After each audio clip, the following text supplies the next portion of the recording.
Buenos días, les habla el doctor Roberto Carlos Angines Flores, docente en la materia de fisiología de segundo año.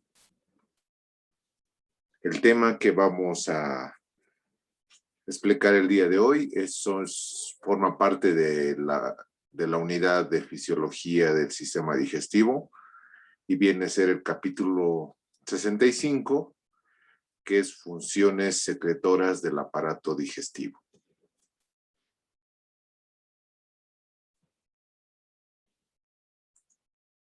Muy bien, comencemos.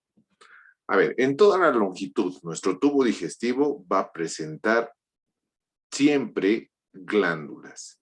Estas glándulas van a secretar diferentes tipos de secreciones, valga la redundancia, que van a ser de tipo mucoso, ¿no? Pueden ser enzimas digestivas, puede ser simplemente moco, y este moco va a estar desde moco al referirnos a la parte mucosa, ¿no? La saliva puede ser mucosa o puede ser serosa.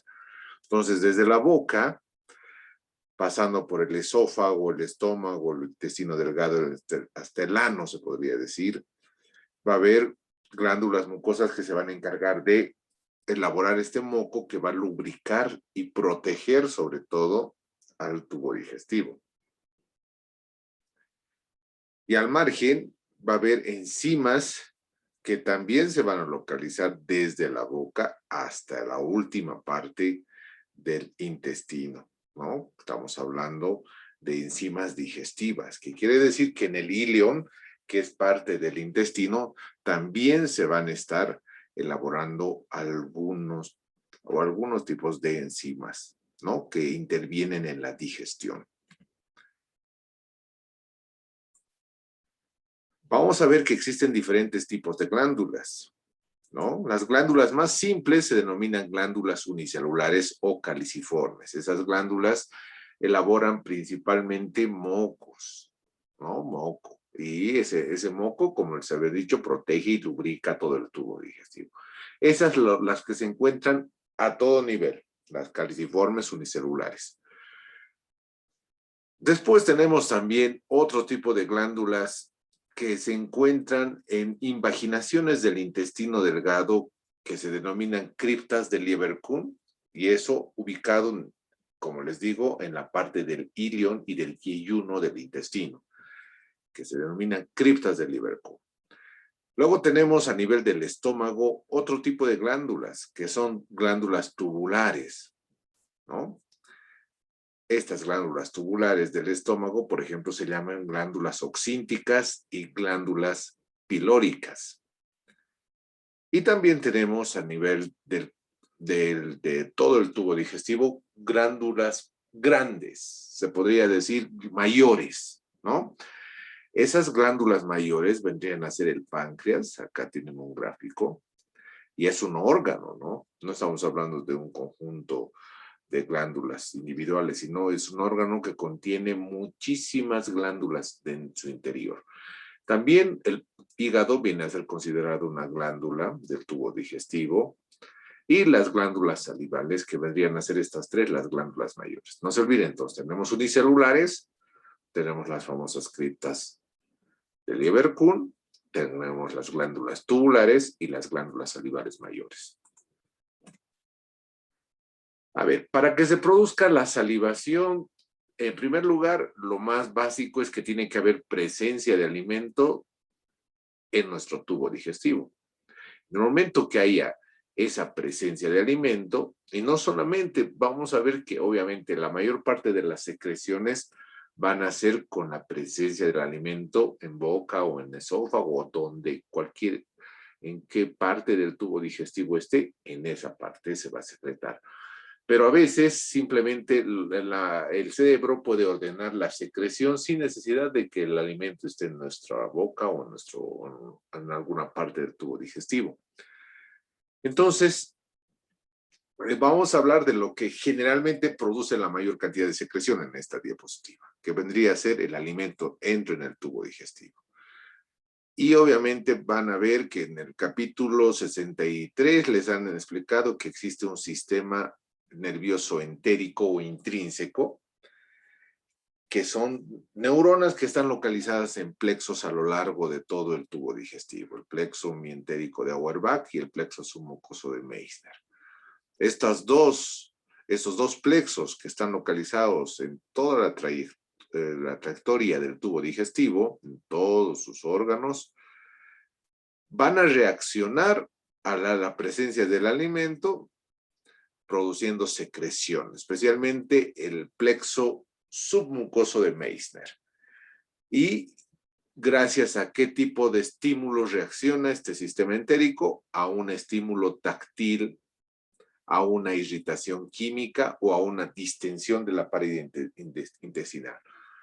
¿No? Basta que mete el dedo a la boca y va a producir salivación, por ejemplo. O basta que llegue un irritante como ser mucho ají, mucho ajo, mucho condimento al estómago, también va a producir mayor secreción. O basta que a nivel intestinal se produzca mayor cantidad de gases, también va a producir secreciones a ese nivel de moco. Las dos gases producen distensión. Estamos hablando del sistema nervioso entérico. Ahora, hablando del sistema nervioso autónomo, vamos a ver que generalmente el parasimpático es el que aumenta la velocidad de secreción glandular. ¿Sí? El parasimpático aumenta la secreción.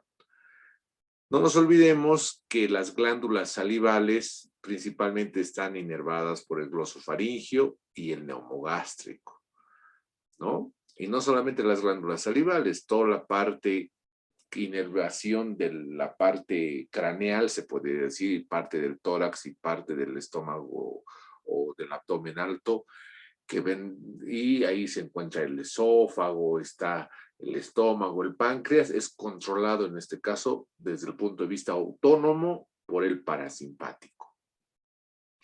Ahora, la estimulación simpática tiene un doble efecto.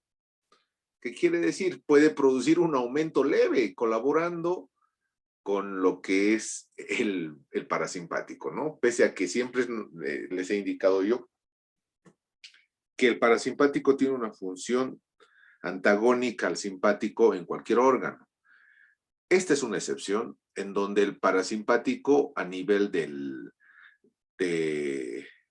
estómago, perdón, a nivel de las secreciones, puede generar un aumento leve en algunos lugares del tubo digestivo.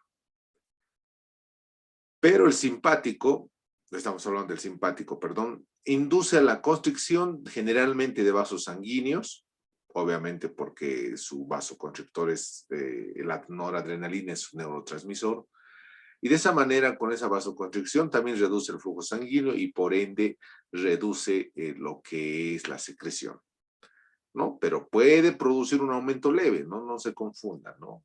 Entonces hay una acción similar al parasimpático del simpático. Bien, entonces el estómago, el intestino, ayudan también estos órganos a que se secreten en otros lugares, ¿no? Existe estimulación que puede producirse gracias a otros órganos, o sea, que forman parte también del tubo digestivo. O sea, existe una estimulación.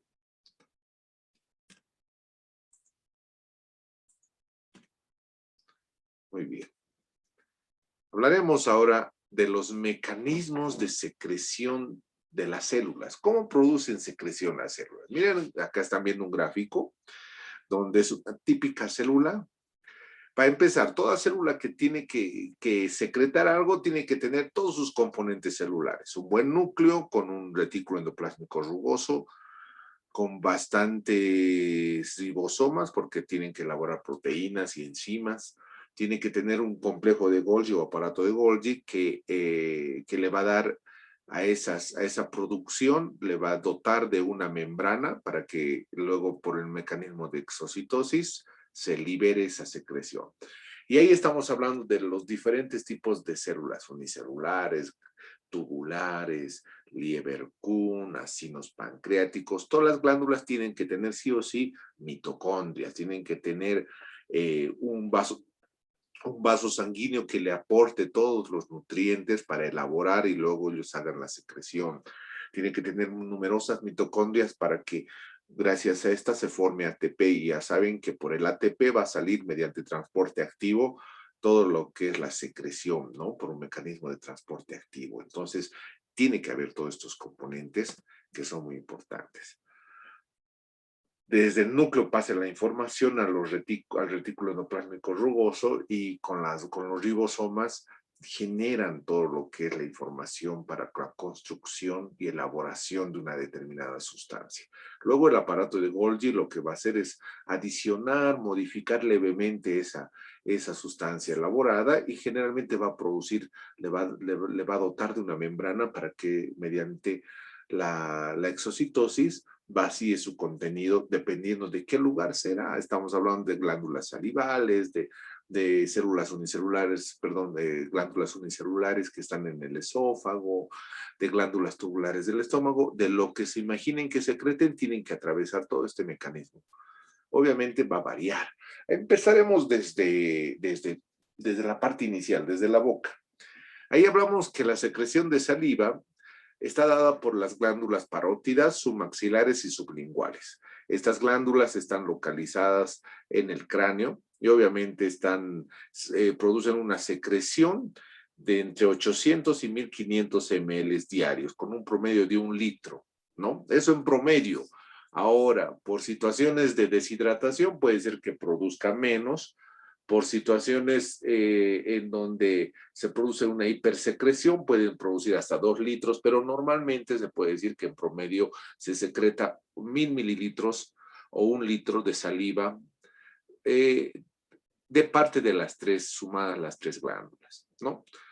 Ahora, la saliva tiene dos tipos de secreción. Ustedes saben que hay una secreción serosa y mucosa. La serosa es de la parótida y la mucosa es de la submaxilar y sublingual. Tiene un pH de 6 a 7, que quiere decir que es ligeramente ácida, pero tiene elementos en dentro de sus componentes que equilibran esa salida, pasa a volverlo a 7, que actúa como un elemento buffer tampón, que quiere decir que equilibra la acidez y puede equilibrar. ¿Por qué acidez estamos hablando? Porque tiene bacterias, la boca tiene bastante cantidad de bacterias. Entonces hay que equilibrar esa acidez que se está produciendo en la boca mediante esta saliva que contiene elementos como el bicarbonato, vamos a ver a continuación, ¿no? ¿Qué elementos tiene la saliva? A ver, la saliva contiene gran cantidad de potasio y lo que les había dicho, ¿no? Bicarbonato. Gran cantidad. El bicarbonato es muy importante para contrarrestar la acidez de la boca. Y tiene una baja concentración de sodio y de cloro, ¿no? Entonces, si tuviera sodio abundante y cloro, sería nuestra saliva salada, ¿no? De que tiene sodio y cloro, sí tiene, pero una baja concentración. La mayor cantidad está en el potasio y en el bicarbonato. Ahora, ¿cómo se produce la secreción salival? Esto es el gráfico que están viendo a la derecha, es un típico gráfico de los acinos, ya sea parotidios o submaxilares, en donde se produce primero una secreción primaria, ¿no? En esa secreción primaria va a haber un elemento, una enzima que se llama tialina. Esa tialina se genera en estas células que han visto que están tapizando todos estos acinos glandulares, y son los que están elaborando esta tialina, están elaborando un moco, y además le están añadiendo una sustancia más que es la mucina, que es una sustancia que le da el aspecto mucoide a la saliva, ¿no? Recordemos que donde más se elabora mucina sería en las glándulas submaxilares y sublinguales, y donde más se elabora tialina se puede decir en la glándula parótida. Entonces, a través de esta secreción en el tubo, se va absorbiendo el sodio y el cloro que está contenido en la sustancia o en la saliva recién formada. Si no se reabsorbe, saldría una saliva salada, ¿no? Entonces tiene que producir una reabsorción del sodio. ¿Por qué el sodio he estado acá primero porque evidentemente el sodio es abundante, ¿no? Siempre es uno de los cationes más abundantes de nuestro cuerpo y el cloro igual es uno de los aniones más importantes y por tal situación hay que extraer de la saliva por la gran cantidad que puede haber. Entonces se produce una absorción activa de sodio, que quiere decir con gasto de ATP, de células que reabsorben acá, y una absorción pasiva de cloro, que en este caso no se hace con gasto de energía. Y a la vez se empieza a secretar el potasio. Como habíamos dicho que es rica en potasio, se secreta el potasio y se secreta el bicarbonato. Bien, entonces se produce un intercambio de sodio por potasio, ¿no? Generalmente los conductos salivares tienen una electronegatividad de menos 70 milivoltios. Esto facilita la reabsorción de cloro sin necesidad de gasto de energía. Recordemos que el cloro también es negativo. Muy bien. ¿Qué sucede después? Una vez que ya se está por secretar, se secreta el bicarbonato, ¿no? Y generalmente la concentración de sodio y cloro no superan los 50, 70 mil equivalentes, ¿no? Estamos hablando de una cantidad mínima, tomando en cuenta que el sodio normalmente tiene 142 mil equivalentes. Entonces, sumado estos dos, no llegan ni siquiera a lo que es el sodio extracelular en cantidad. Bien, durante la salivación máxima, las concentraciones pueden aumentar hasta 20 veces más. Estamos hablando de que se produzca una mayor salivación. ¿Qué funciones tiene la saliva? Como odontólogos lo sabemos muy bien, que generalmente secretamos de 0,5 ml de saliva, pero esta saliva sirve para arrastrar gérmenes patógenos, le dota de una película a los dientes, para que así no se pueda pegar los alimentos o los sustratos azucarados, como ser los caramelos, el chocolate, que pueden servir para que las bacterias incluso aprovechen de mayor forma y así puedan multiplicarse, ¿no?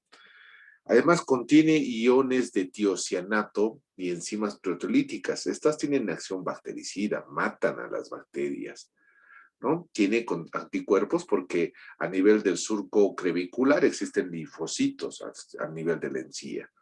Entonces, esa saliva que está en contacto con el diente y con el surco gingival tiene anticuerpos. Bien, ¿gracias a qué se secreta esta saliva? Bien, tiene que haber una regulación nerviosa y esa regulación nerviosa está dada por vías nerviosas parasimpáticas. Les había dicho generalmente del par 9 y del par 10. Pero y hablando en este caso de la saliva, quien domina más es el glosofaringio, ¿no? El par 9. Entonces ahí la glándula submaxilar participa mediante su inervación, mediante el nervio facial que le da una inervación parasimpática, ¿no?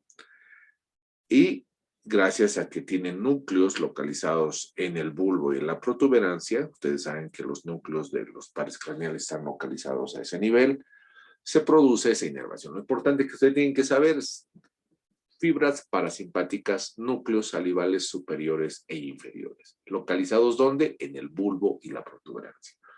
¿De qué pares craneales? 9 y 10. Fundamentalmente 9, ¿no? El 10 te genera también inervación, pero más hacia lo que es las demás glándulas que no son tan relacionadas en la boca, ¿no? Más esofágicas, faríngeas, estomacales, etc. Ahora, ¿qué estímulos afectan a estas neuronas para que se produzca excitación? Por ejemplo, amargos y ácidos. Estos amargos y ácidos que son detectados por la lengua, mediante el nervio glosofaringio, mandan esa información a los núcleos que están ubicados a nivel del tracto solitario, alrededor de lo que es el bulbo y la protuberancia, y estos núcleos salivales superior e inferior son los que reaccionan y ponen en marcha la salivación, ¿no? O táctiles, que quiere decir cualquier objeto o cualquier elemento que produzca salivación, especialmente objetos lisos. Los objetos lisos producen bastante salivación, ¿no? Muy bien. ¿Puede haber una estimulación simpática? Sí. Habíamos dicho que no solamente el parasimpático produce una estimulación, sino en este caso puede haber una salivación moderada por parte del simpático gracias a los ganglios cervicales superiores, ¿no? Bien, es muy importante saber que el aporte sanguíneo influye en la secreción. Habíamos dicho que mientras haya vasoconstricción, que generalmente hace eso el simpático, no debería haber salivación. Y eso ocurre en la mayor parte, pero cuando se afectan algunos ganglios que mandan otro tipo de neurotransmisores, que en este caso son derivados de la acetilcolina en las mismas ramas simpáticas, se produce esta acción moderada, ¿no? Produce vasodilatación y favorece el aporte sanguíneo. Ahora, dentro de estas células saliva, de estas células pues se producen sustancias, ¿no? Que es la calicreína, la bradicismina, que son efectos, que tienen efectos vasodilatadores que favorecen lo que es la secreción. Bien, vámonos a la secreción del esófago, pero en el esófago es generalmente moco nada más, ¿no? Por eso no existe ningún tipo de enzima, simplemente es un moco que lubrica y sobre todo protege lo que es la mucosa esofágica y sobre todo lubrica para que el alimento pueda pasar fácilmente al estómago. En el estómago ya se produce se puede decir, existen dos tipos de glándulas, una mayor secreción importante porque se produce una gran digestión. Sabemos que en la boca ya se está produciendo digestión porque hemos visto que tienen enzimas. En el estómago también se produce, pero la mayor cantidad de digestión, ¿no? ¿Por qué tiene dos tipos de glándulas? Glándulas tubulares oxínticas que ocupan el 80% de todo el estómago y glándulas pilóricas que ocupan solamente el 20%, que generalmente están relacionados con el esfínter gastroduodenal que se denomina píloro, por eso se denominan pilóricas, porque están ubicadas en todo este lugar. Ahora, estas glándulas oxínticas van a secretar ácido clorhídrico, pepsinógeno, factor intrínseco y moco, ¿no? Es bien importante saber que secretan estas glándulas oxínticas.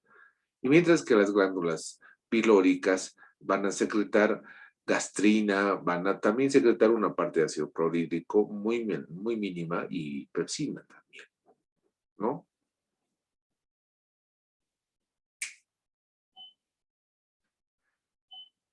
Muy bien, continuando entonces con el tema, vamos a ver cuáles son las células específicas. Aquí lo que estamos viendo es una glándula oxíntica.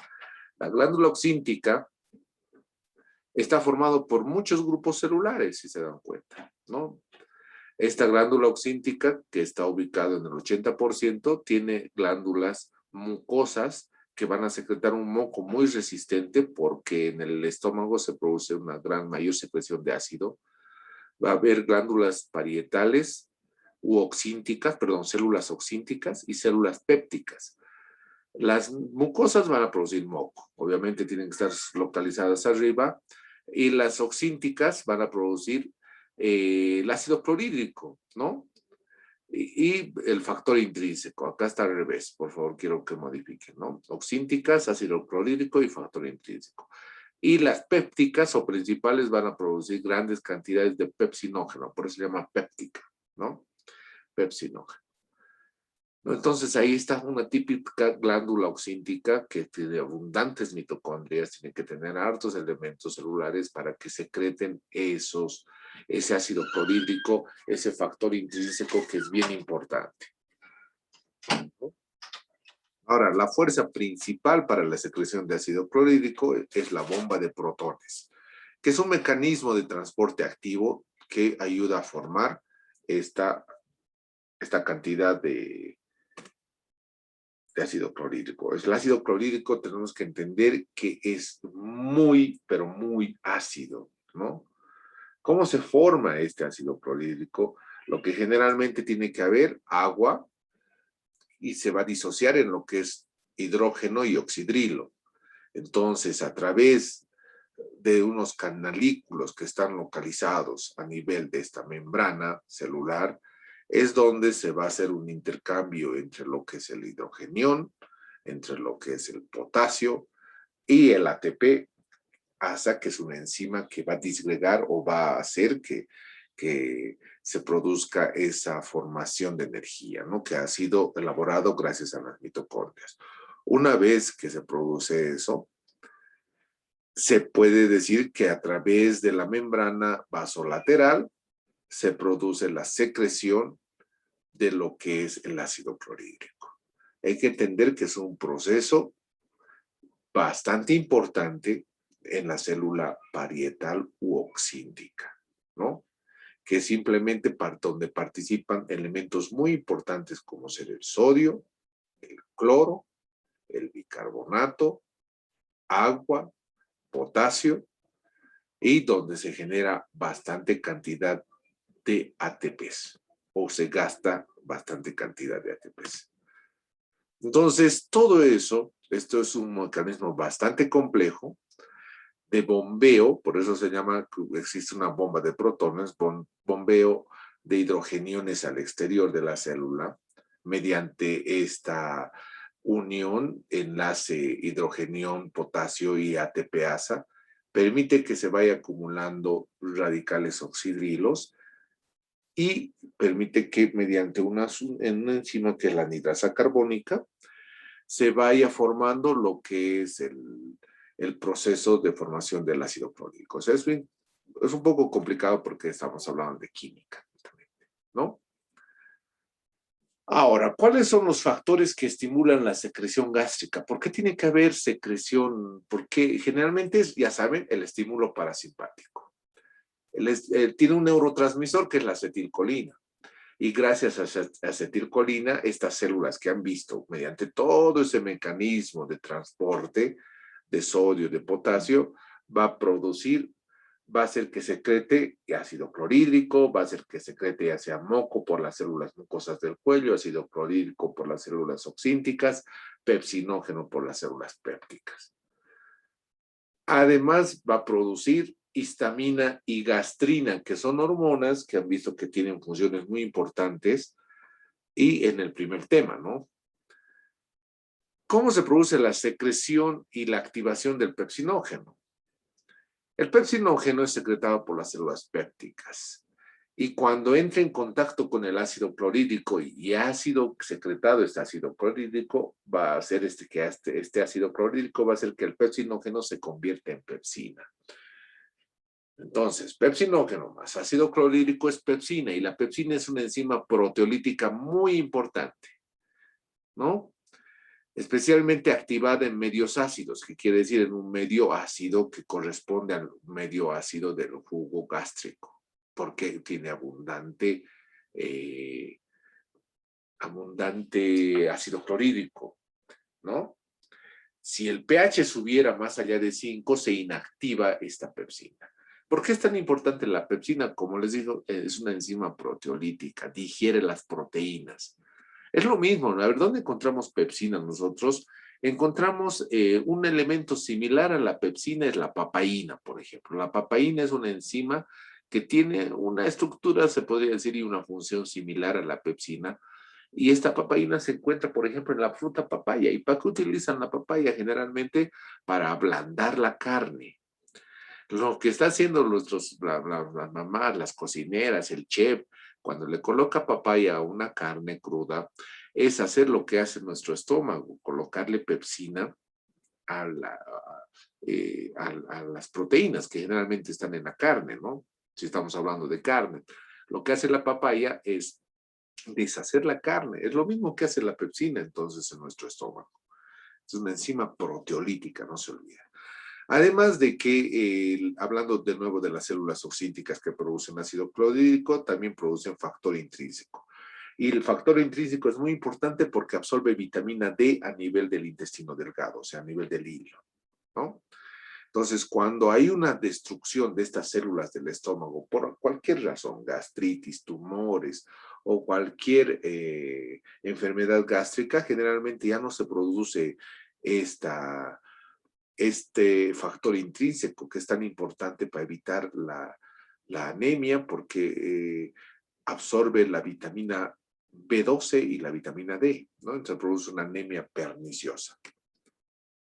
Bien, hablemos ahora de las glándulas pilóricas que se encargan generalmente de la secreción de moco y de gastrina, que es una hormona importante, ¿no?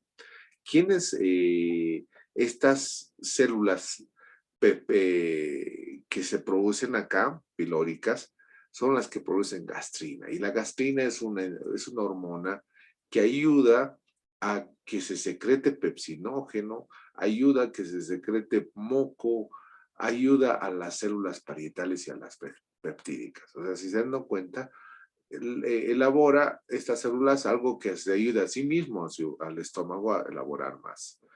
Bien, aquí están las células mucosas superficiales de una glándula oxíntica que pueden ver, habíamos dicho, ¿no? Células mucosas superficiales que secretan un moco que tiene que ser alcalino. Tiene que ser un moco alcalino para contrarrestar todo lo que es ese ácido del jugo gástrico producido por el ácido clorhídrico fundamentalmente. Es un moco viscoso que puede cubrir una capa de 1 milímetro, pero un moco alcalino y muy fuerte. Es protector, lubrica, facilita el desplazamiento de alimentos, ¿no? Bien. ¿Cómo se produce esta secreción ácida gástrica? ¿Quién la produce? Son las células parietales. Ustedes saben que las células parietales tienen un parecido a las células enterocromafines. En este caso, estas células enterocromafines van a ayudar, y las células parietales, a la secreción de otra hormona importante que es la histamina, ¿no? Gracias a estimulación del plexo mientérico o submucoso de Meissner, perdón. Entonces, el ritmo de formación y secreción del ácido clorhídrico es directamente proporcional a la cantidad de histamina liberada. La histamina ayuda a liberar ácido clorhídrico. La gastrina ayuda a liberar ácido clorhídrico, ¿no? La gastrina fundamentalmente actúa también, se elabora ¿dónde? En el antro pilórico, cerca al píloro, en las glándulas pilóricas, ¿no? Es secretada por las células G. Obviamente es una proteína, es un péptido que está formado por aminoácidos. ¿Cómo se regula la secreción de pepsinógeno? Bien, para que se produzca la secreción de pepsinógeno, siempre tiene que estar ahí la acetilcolina, que es el neurotransmisor del vago, o también puede ser proveniente del plexo nervioso entérico, esta acetilcolina, del plexo submucoso de Meissner, y en respuesta a esto o a la acidez del estómago es la que se secreta. Habíamos dicho que el pepsinógeno tiene que estar en un medio ácido. Si supera los 5 de pH se inactiva, entonces necesita acidez del estómago. Y siempre el estómago va a estar con acidez, ¿no? Tomemos en cuenta que esa es la función del estómago, tener un jugo gástrico ácido, ¿no? Fases de la secreción gástrica. ¿Cómo secreta cómo secreta nuestro estómago? Primero, a ver, va a haber una fase cefálica, va a haber una fase gástrica y una fase intestinal. Y si vemos números acá, vemos que la mayor secreción está dada en la fase gástrica. ¿Qué quiere decir? Que cuando llega el alimento al estómago es donde mayor secreción se produce. Es obvio, ¿no? Los alimentos se excitan mediante reflejos vagales, ¿no? ¿Qué quiere decir reflejos del vago?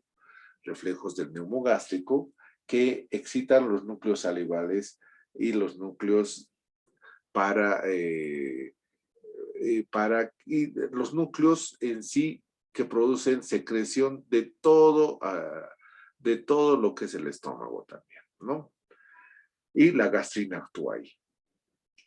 Pero si se dan cuenta, un 30% está en la fase cefálica.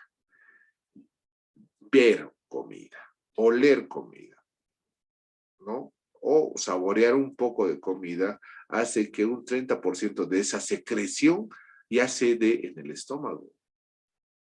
30%, o sea, solamente por el hecho de pensar en comer, del 100% de secreción que debería haber en el estómago, 30% ya se produce gracias a solamente la fase cefálica, o sea, la fase mental. Ya llegando el alimento, otro 60%, el doble de secreción, se podría decir.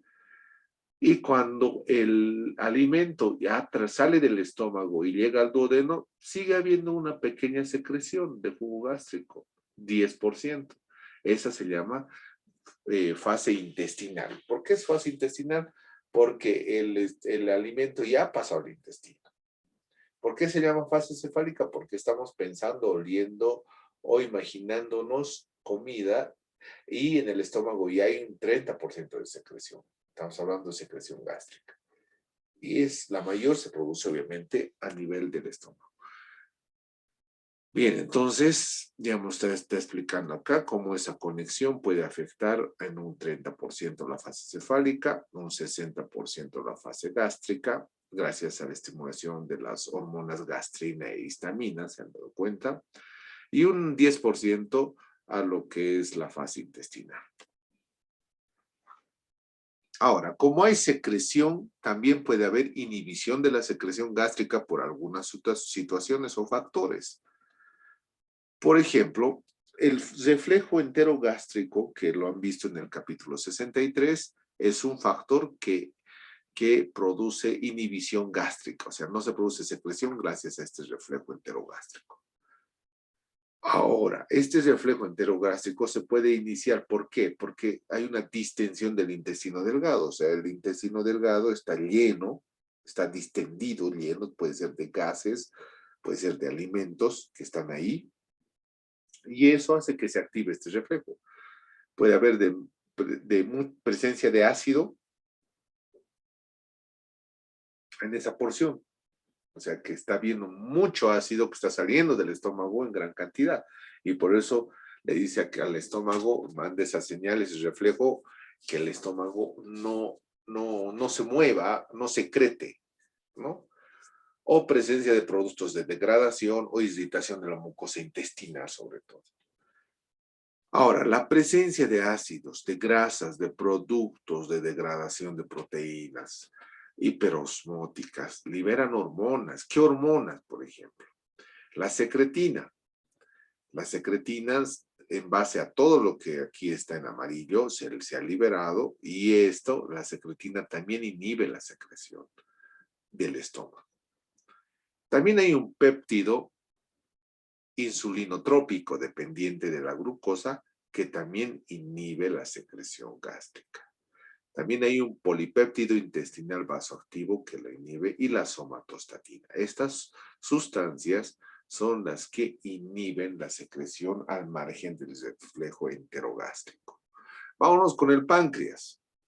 Ustedes saben que el páncreas es un órgano que mide aproximadamente de 12 a 15 centímetros de largo, ¿no? Que tiene un ancho de 3 a 4 centímetros y tiene un grosor de 2,5 a 3 centímetros, ¿no? Hasta 1 centímetro en su porción más delgada. Tiene forma de hoja. Este páncreas es una glándula mixta. Tiene acinos glandulares que ocupan el 80% de todo el páncreas y también ahí se secreta el jugo pancreático, que sería su secreción exócrina, la que nos interesa ahora. Ya luego vamos a ver que el páncreas también tiene islotes de Langerhans. Estos islotes de Langerhans son los que producen hormonas a la circulación de la sangre.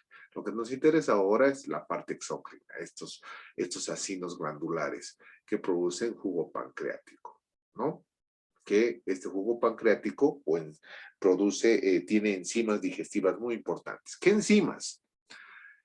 Cuando el alimento que se produce acá ya está digerido en el estómago, se llama quimo, pasa por el píloro, que es el esfínter gastroduodenal, llega acá al duodeno, a la primera porción del duodeno, es donde entra en acción el páncreas. Y al entrar en acción el páncreas, no solamente el páncreas, vamos a ver que la vesícula biliar también mediante el conducto cístico y va a generar la salida mediante el conducto colédoco hacia la ampolla de Vater y a lo que es el duodeno, porque aquí está lo proveniente del estómago.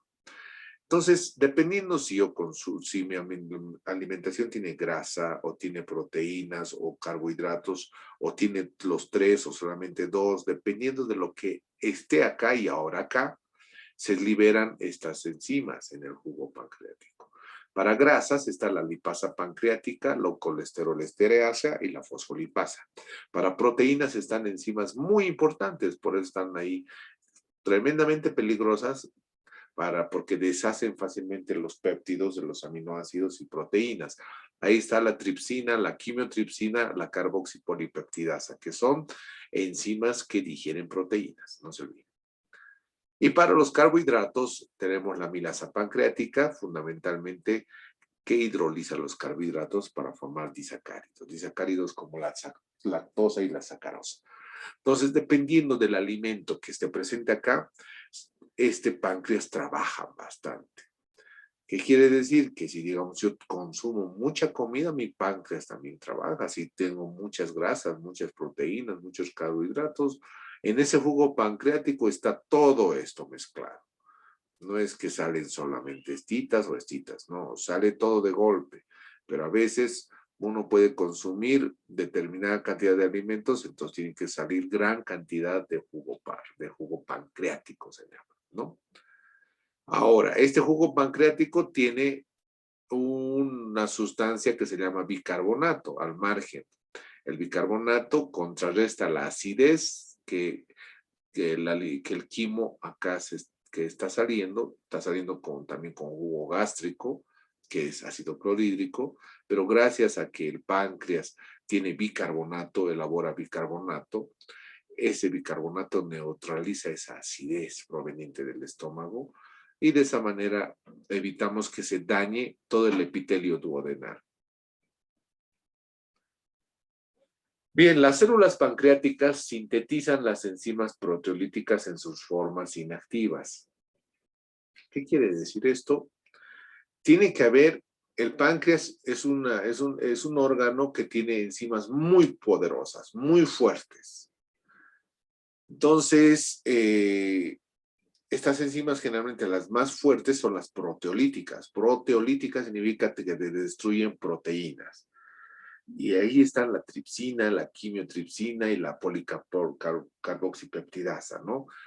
Pero antes no tiene que estar en forma de tripsina, porque si estuviera en forma de tripsina, no nos olvidemos que el páncreas es también un tejido que está formado por proteínas. Entonces se puede autodigerir el páncreas, puede autofagocitarse por sus propias enzimas que estaría elaborando. Entonces, ¿qué sucede?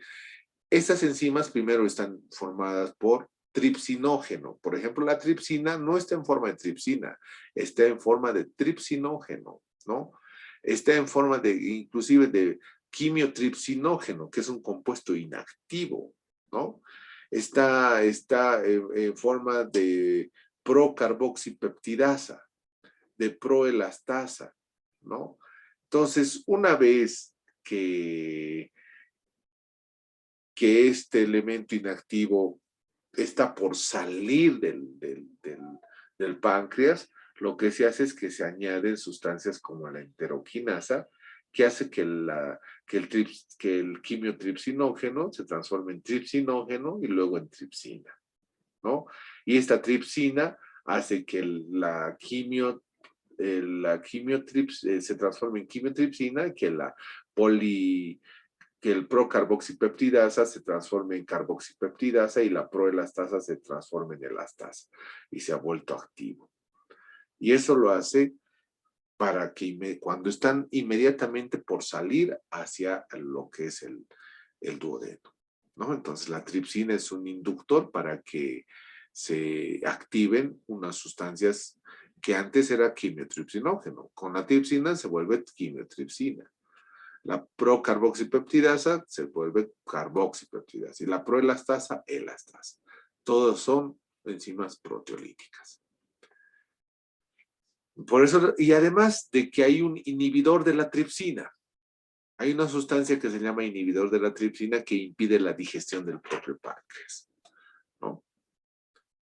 Y ahí dice, ¿no? Si no hubiera ese inhibidor de la tripsina, el propio páncreas se puede digerir a sí mismo, ¿no? Entonces va a haber estas células que se encargan de secretar enzimas proteolíticas, también se encargan de secretar inhibidor de la tripsina, ¿no? Ahora, cuando un traumatismo del páncreas produce obstrucción del conducto, es que se acumula la tripsina y ahí no va a haber inhibidor que ayude. Entonces, el páncreas se produce su autodigestión porque se acumula mucha cantidad de tripsina. Y en ese momento se produce una pancreatitis aguda grave y se produce una necrosis del páncreas, ¿no? Porque no ha podido salir esa tripsina del páncreas, se ha ido acumulando. ¿Y por qué puede suceder eso? Porque unas piedritas que salen de la vesícula biliar, que se llaman cálculos biliares, a veces salen con la bilis y taponean este conducto. Y la mala suerte es que esta piedrita justo se queda trancada ahí, no deja salir ni bilis, no deja salir ni jugo pancreático que contiene esta tripsina. Habíamos dicho que el páncreas secreta jugo pancreático que tiene una alcalinidad gracias a los iones de bicarbonato y agua, obviamente, y eso neutraliza la acidez del quimo proveniente del jugo gástrico, ¿no? Del estómago. Entonces, gracias a este bicarbonato, que son secretados por células epiteliales de los conductos, ¿no? Que nacen de los acinos pancreáticos, aumenta esa alcalinidad, ¿no? Entonces el jugo pancreático es bastante alcalino, pues, ¿sí? Para neutralizar el ácido clorhídrico vertido desde el estómago y que llega hasta el duodeno, ¿no? Muy bien, entonces vamos a ver en esta diapositiva que hay etapas básicas del mecanismo celular de secreción de bicarbonato. O sea, gracias, empieza con anhídrido carbónico, que se metaboliza mediante la anhidrasa carbónica en ácido carbónico. Y de ahí liberas lo que es el bicarbonato. El bicarbonato entra en cotransporte por sodio con el cloro, se intercambian y a través de eso sale por un medio de exocitosis.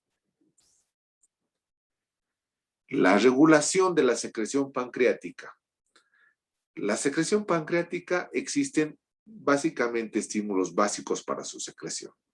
En el estómago, los estímulos básicos eran acetilcolina, gastrina e histamina, no se olviden. Los estímulos básicos eran acetilcolina, gastrina e histamina en el estómago. En el páncreas se repite la acetilcolina, pero ahí entran la colecistocinina y la secretina.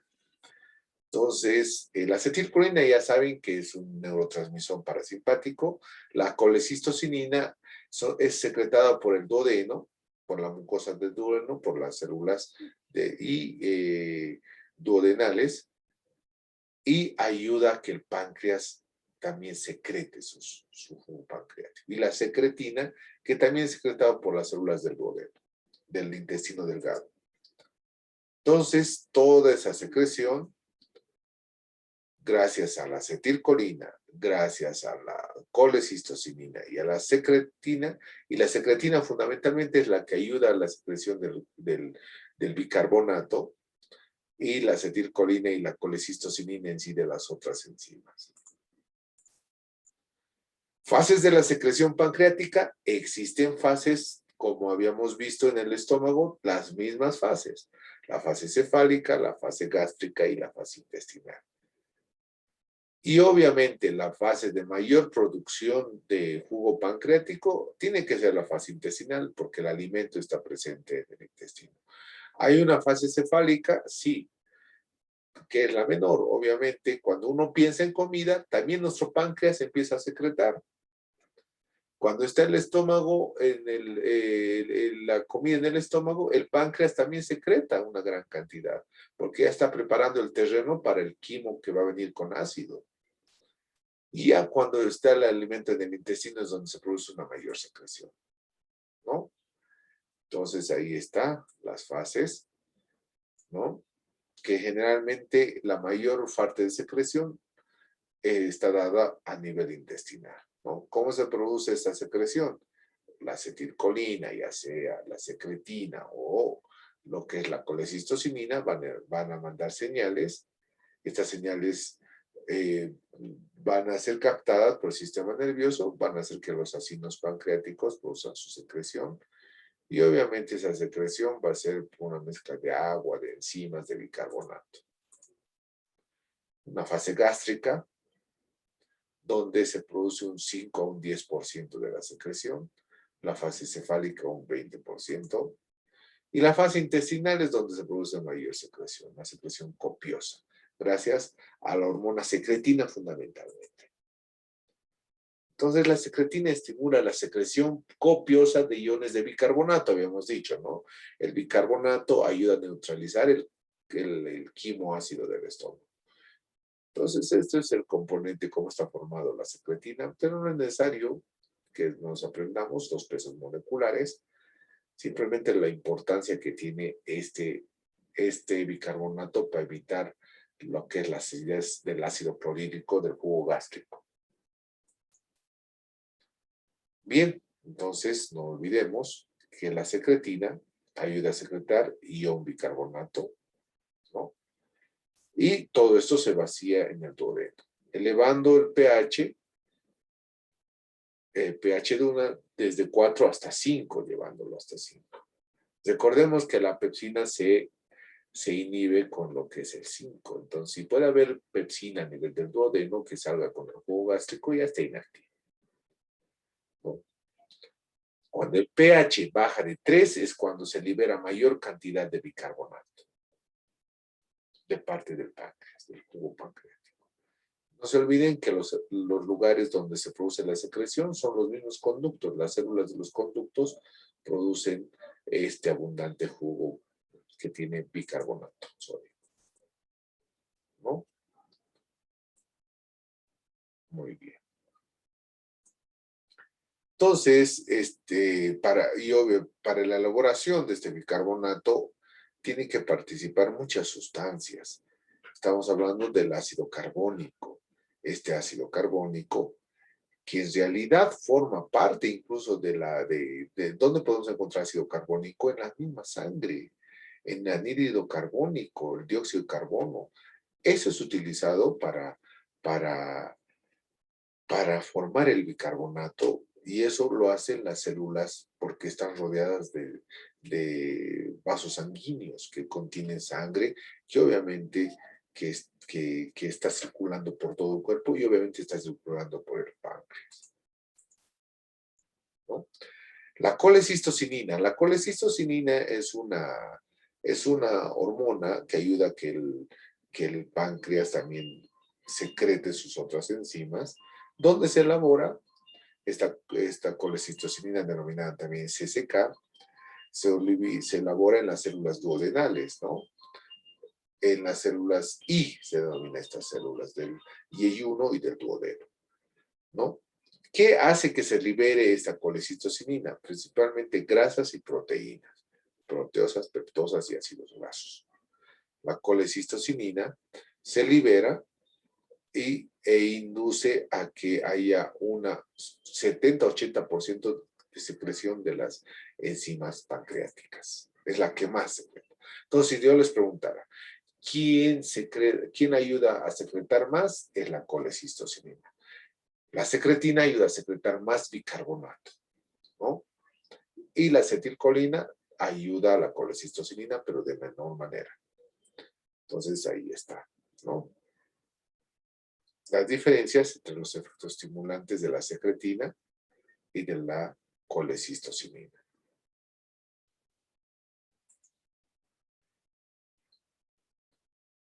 Ahí está. No se olviden, volvamos a repetir. Secretina ayuda a liberar el bicarbonato, ¿no? Y la colecistocinina ayuda a liberar las enzimas pancreáticas. Bilis.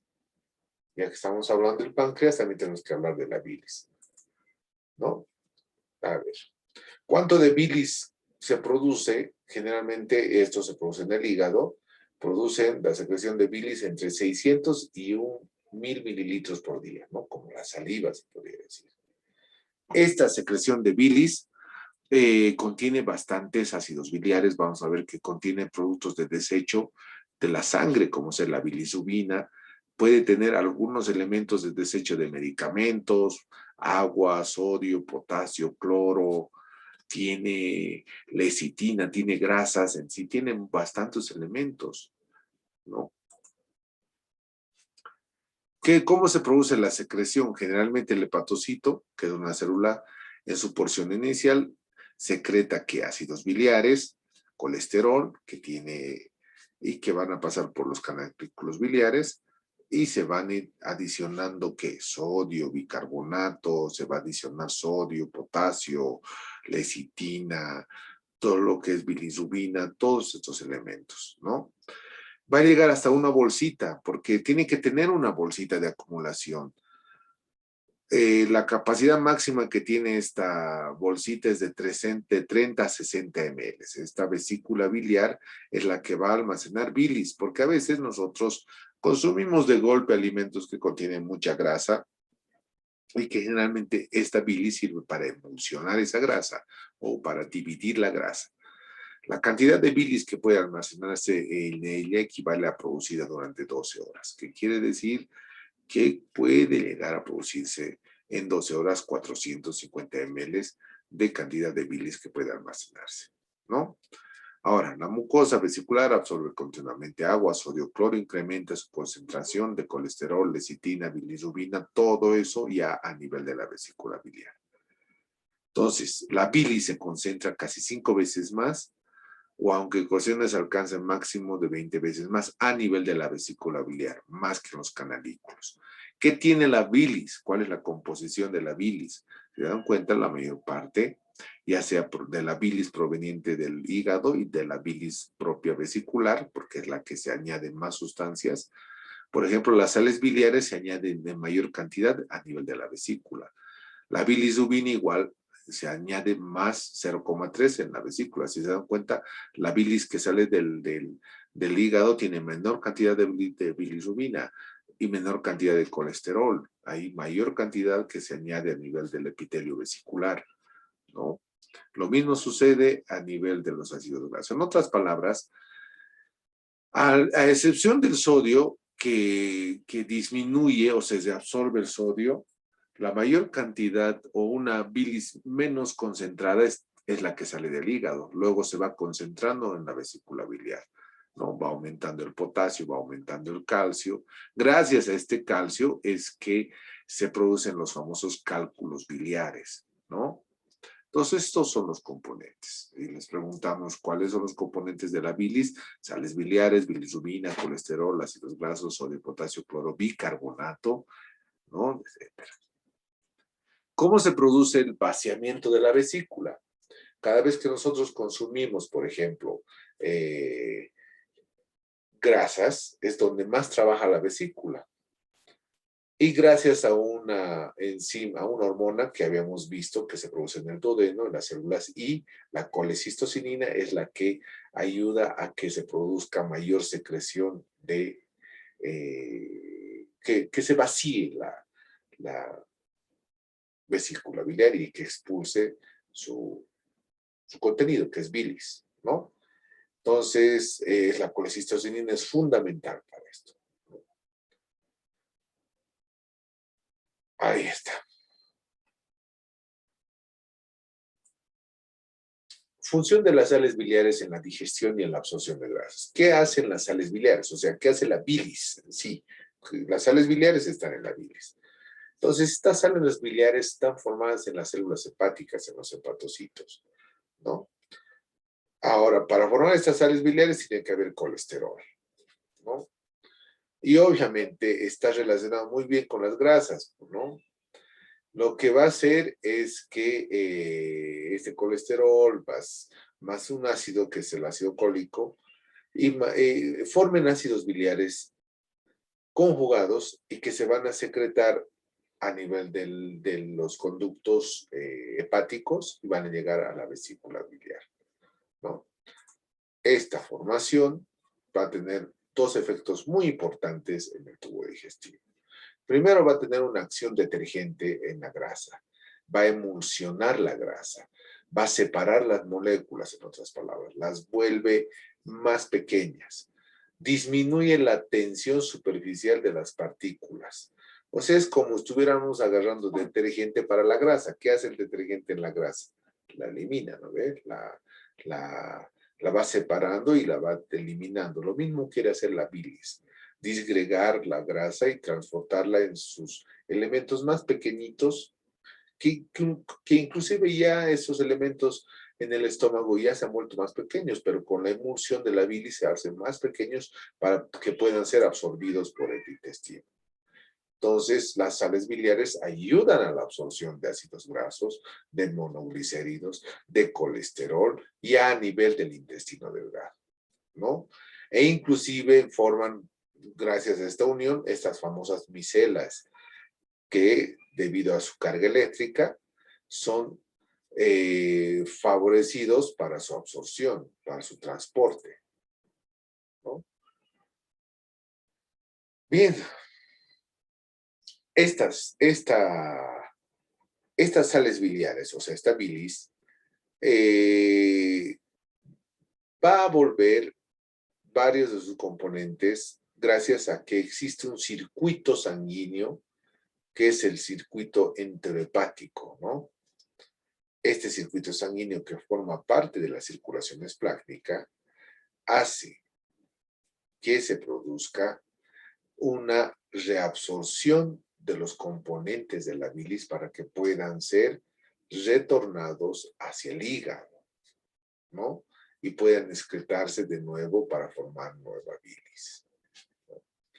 O sea que las sales biliares retornan unas 17 veces antes de que se vayan a eliminar por las heces fecales, que continúen su trayecto. O sea, existe una reabsorción de las sales biliares.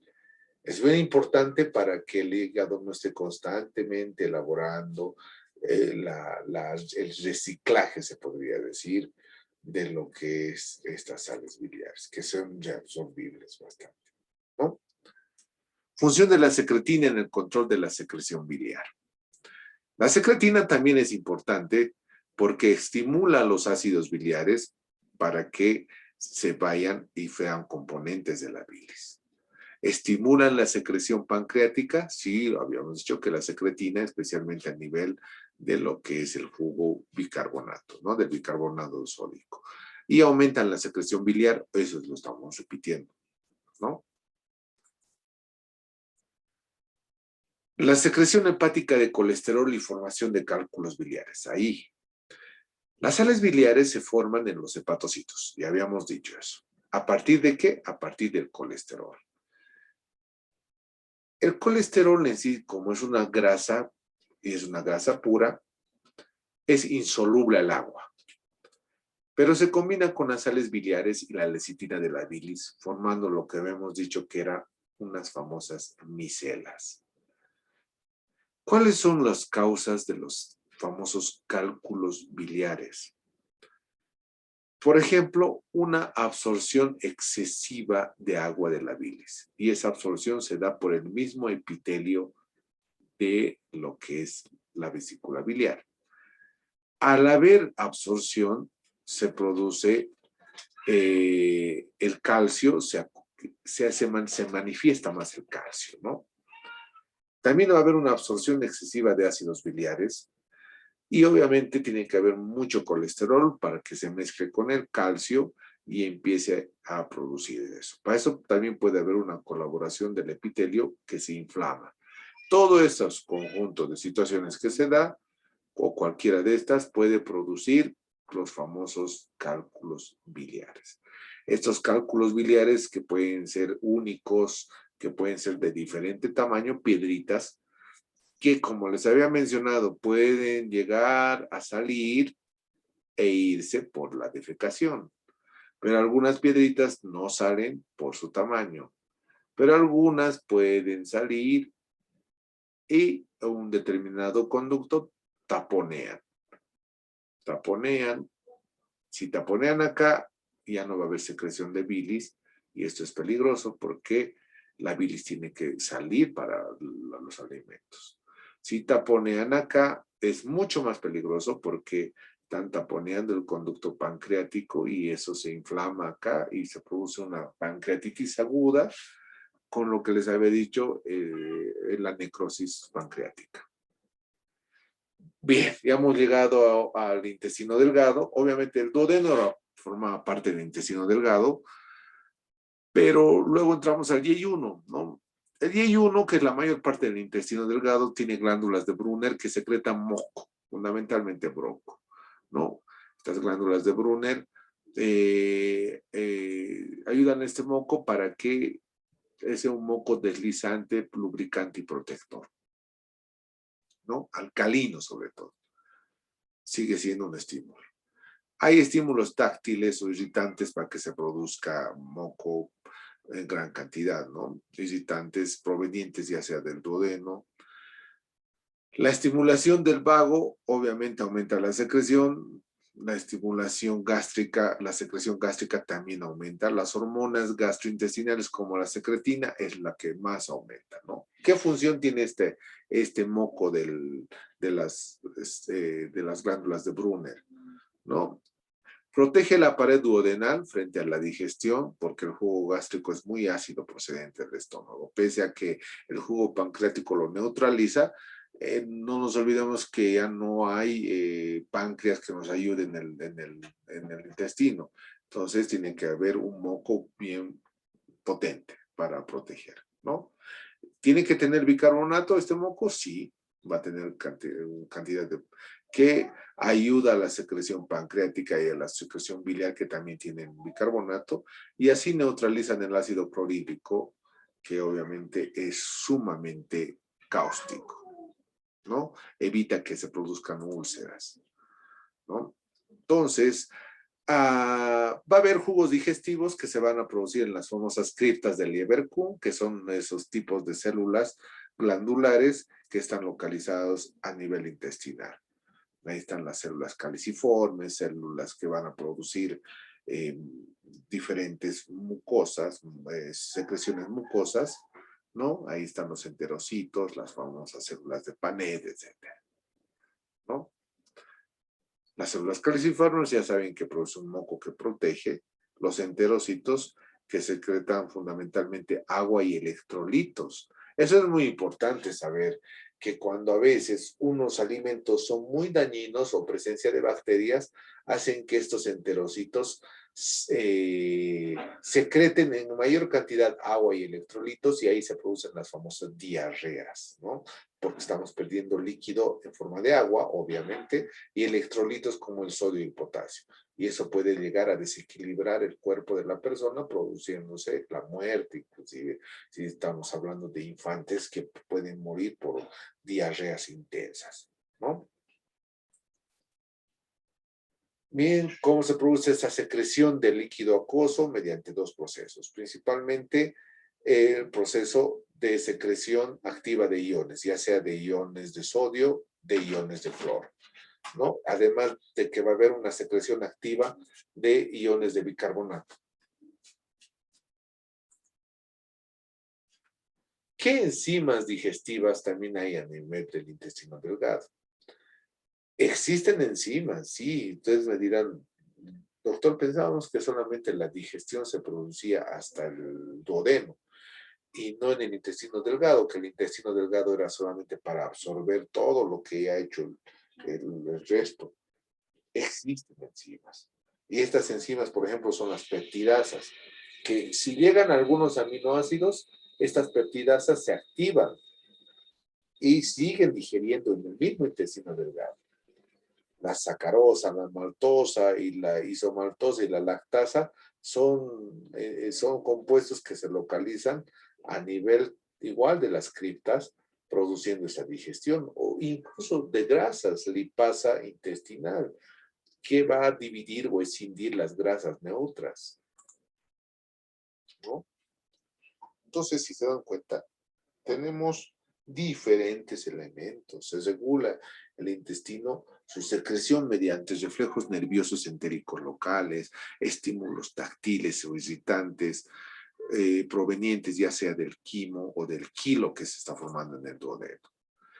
Bueno, pasemos al intestino grueso. ¿Qué pasa en el intestino grueso? ¿Se secretan enzimas? Ya no hay enzimas. Apenas se secretan enzimas digestivas mínimas, ¿no? Pero generalmente el 99% es moco. Y es un moco bastante viscoso.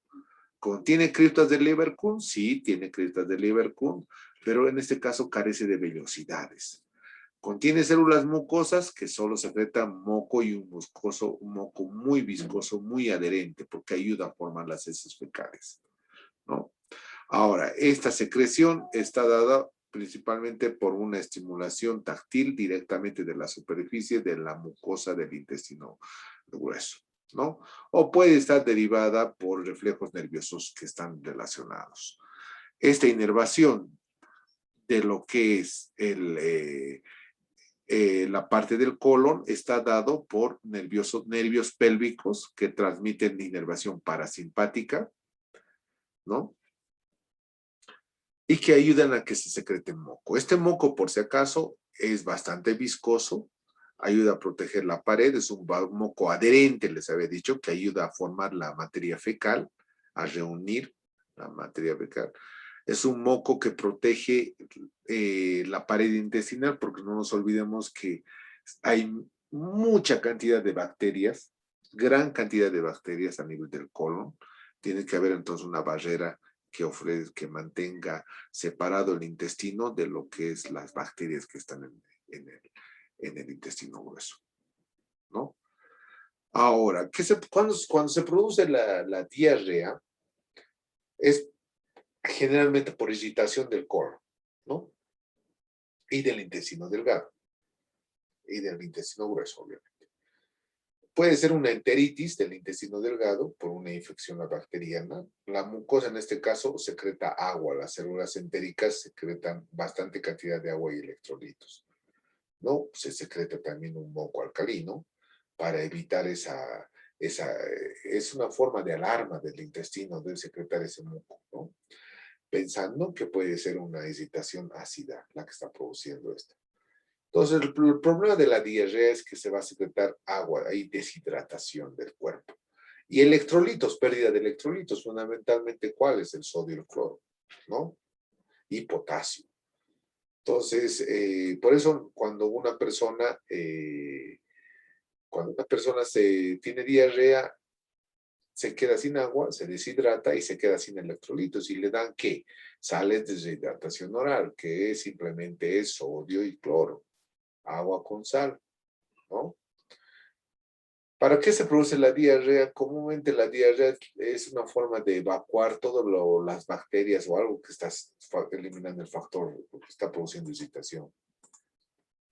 Con eso terminamos. Muchísimas gracias por su atención, estimados estudiantes. Ya hemos visto todas las secreciones que se producen a nivel de todo lo que es el cuerpo, ¿no?